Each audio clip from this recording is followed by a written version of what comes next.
When my daughter got home from a Christmas party at her grandparents' house, she was in tears. She looked upset as she quietly gave me a wrapped gift. "Look at this, Mom," she asked. "Why do I have to go through this?" I didn't know what to say. As soon as I opened the package, I knew it wasn't right.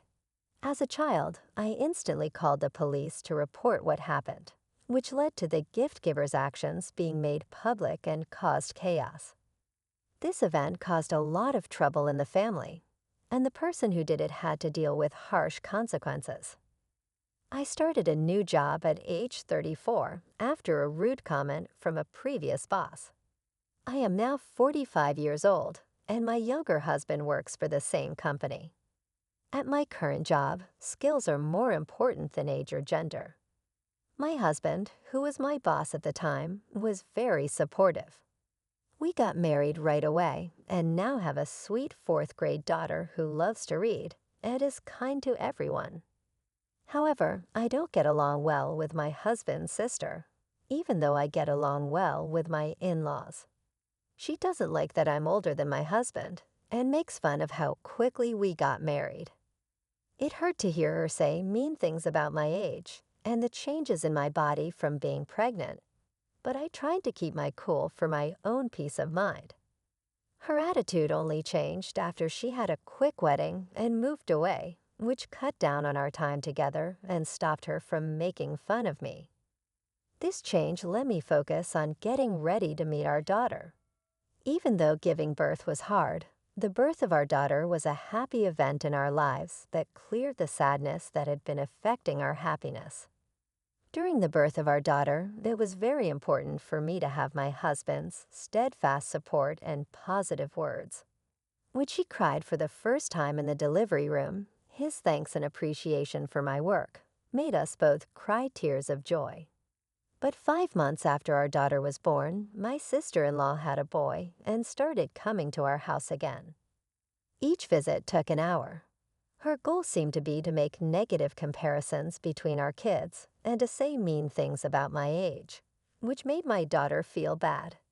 She said it was clear from the lines on my daughter's face compared to her child's smooth skin. Her brazenness astounded me as I was adjusting to being a parent for the first time. She wouldn't bring any baby necessities with her, but she would leave with diapers and formula, saying she didn't want to run out. This action really confused me. It seemed like the main reason she came was to put me down, and then take goods like it was her right. Because of her husband's job, they had to move to a different state, so she stopped visiting. This brought some peace for a short time until our daughter started grade school and found out that her cousin was also there. Even though our family relationships were tense, our daughter and her cousin became close friends. She took care of him because she was older, nicer, and more honest. He became well-liked by his friends. They were in the same class by third grade, and my daughter got praised for a reading review she did over the summer. It was even printed in the local newspaper. Family and friends were talking about this accomplishment, especially when I visited my in-laws. A lot of family members got together this time, maybe because my daughter got an award. But my sister-in-law seemed uneasy about the attention our family was getting. A woman claimed that it was unfair and said the famous book was meant for her son, even though the kids had already read both books and agreed to trade them. The fact that they chose which book report to write together was a team effort, and my nephew liked this event. It showed how the kids could share and help each other, which was very different from the adults' arguments and confusion. My nephew really liked the book my daughter read first, so she was kind and let him pick it out. When I told my sister-in-law the story, she wrongly thought I wrote the award-winning reflection for my daughter. She may have remembered that I liked writing books in college, which she probably got from my husband and didn't tell me. She was also spreading lies at school about me, saying that I had used my personal ties with the competition judges to give my daughter's entry an unfair edge. The spread of these false charges made my daughter so sad that she stopped enjoying reading, which she used to really enjoy. For me, this was the last straw. I couldn't stand to see her so down, both because of the lies being spread about me and because she was the target of mean-spirited rumors. I told my husband about his sister's mean behavior toward me for the first time since we got married. Before I did anything else, this included taking clothes meant for our daughter, saying mean things about my looks while I was pregnant, and comparing me to a sumo wrestler because she thought babies couldn't tell the difference between gender-specific clothes. My husband agreed that it was time to involve his parents because he was so angry about his sister's behavior.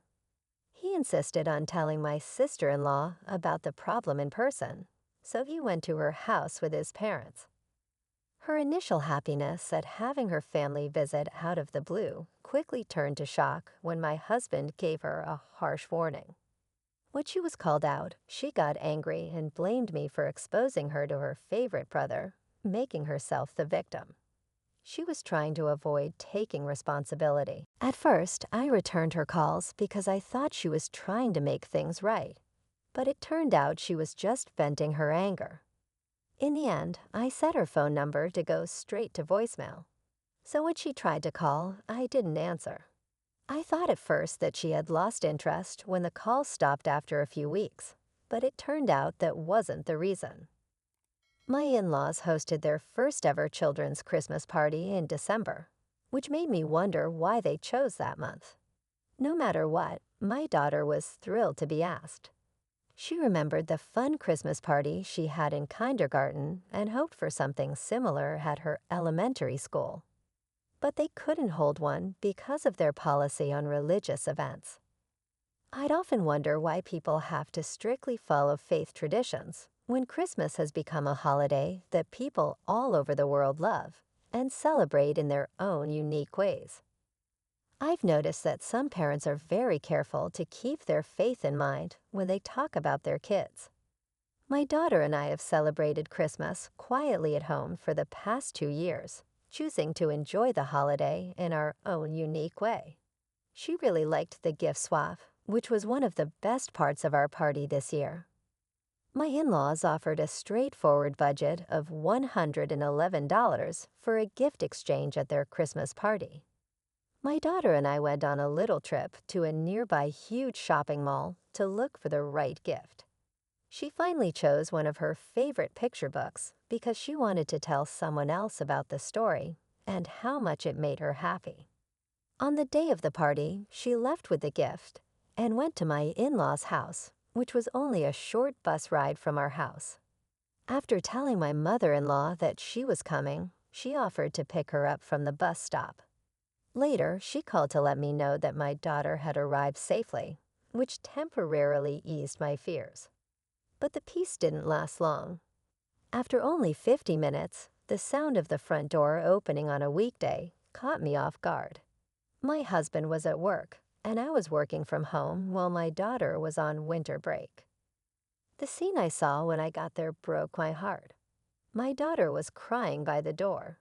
She gave me a gift-wrapped bag that looked like the things inside would make sense of everything. I found a scary card written in red inside the bag, along with a newspaper with her reading reflection torn into pieces. The card warned us not to be too cocky, or we might end up like the mutilated stuffed animal inside the bag, which was cut up and stained with red ink to look like blood. This upsetting act was not at all a harmless joke. When my daughter informed me that my sister-in-law had made this ominous gift, I was shocked. People agreed that adults would not bring gifts to the party because it was supposed to be a happy, kid-focused event. Still, even though I wasn't going with my daughter to the party, I was shocked to find out that my sister-in-law was there and did something horrible to my daughter. If my mother-in-law knew that her daughter was there, she would have told me because she always asked that we tell her about any problems her daughter caused. This misunderstanding upset me and showed that someone was trying to hurt us on purpose. But my mother-in-law didn't know about it when my daughter got home from school. She was upset, and I told her she should tell her grandma what happened. But before she could, my aunt spoke up and said that she hadn't called for her and that only kids from Christian schools were welcome. When my daughter asked me what a mission school was, I didn't know what to say. A family member was recently accepted into a mission school, which caused a lot of talk in the family. My sister-in-law's son went to a Christian kindergarten. We had heard of family members who didn't know they had ties to these kinds of schools until they started going.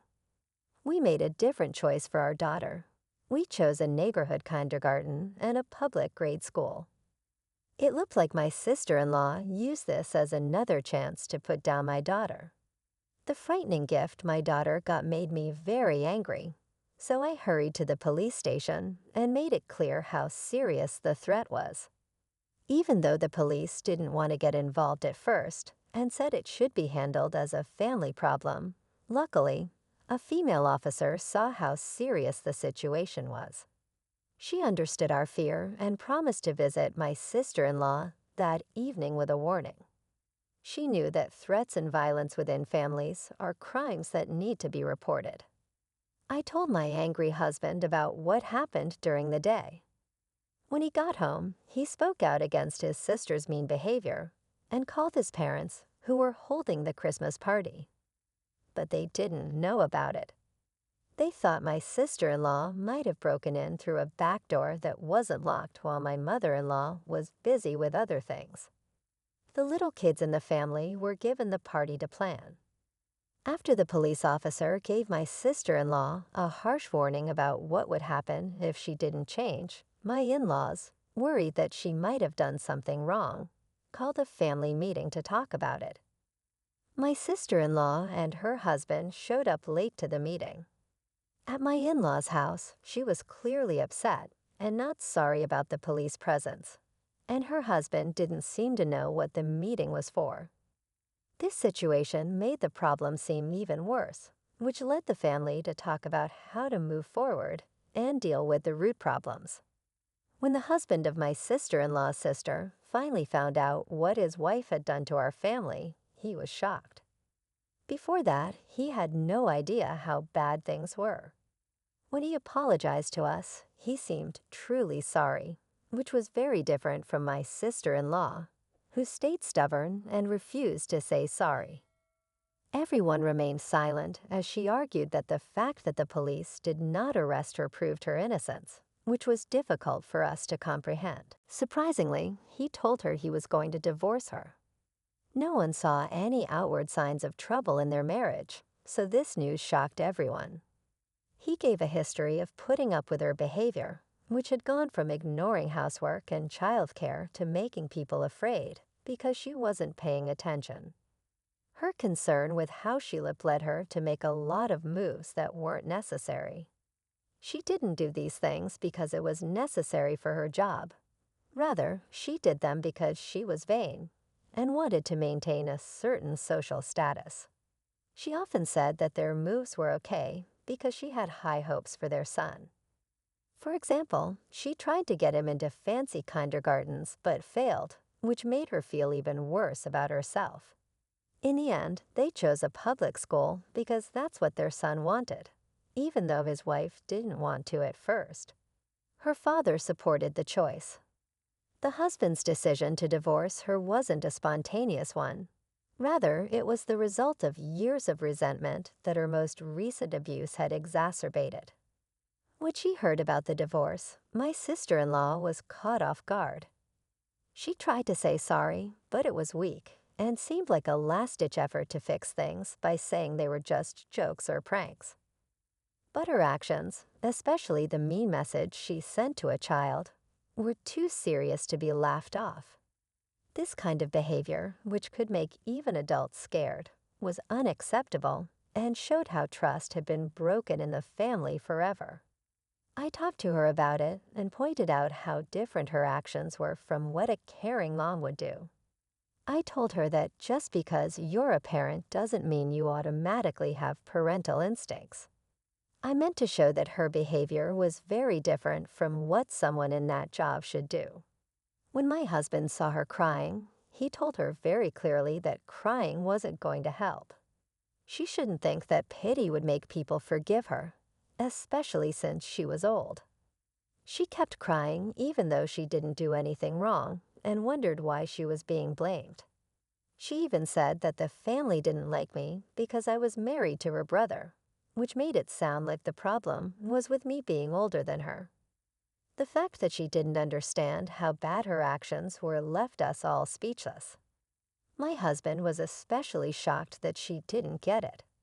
There was a lot of unresolved stress in the room, so the conversation stopped all of a sudden. Her husband had to take her home, but she refused to accept. Responsibility for her errors harmed the divorce process. Later, it wasn't until her son told her the truth about the Christmas party that things changed, and she reluctantly agreed to the divorce. Her son shared with his friends the details of the scary gift exchange he had seen, especially the upsetting picture of a stuffed animal that was smashed and stained with red, resembling blood. This news quickly spread at school, making both teachers and parents worried. After this, it was hard for my daughter to go back to school. The event and the rumors connecting her to her cousin's story made her feel down. People started to guess what might have caused her absence, showing how one careless action can change the lives of many people. I had thought everything could be handled quietly so that my daughter could return to school when she was ready. However, when her cousin told her about the upsetting event, it wasn't meant to make her laugh. It was a desperate plea for his mother to stop doing what was hurting him. When her husband saw how these revelations affected people, he felt the need to speed up the divorce process. He agreed to her terms just to end their split. By that time, she had become well known in the neighborhood for being scary around kids, which made her friends avoid her and even neighbors dislike her. She felt stuck and ashamed, so she saw the split as a way out.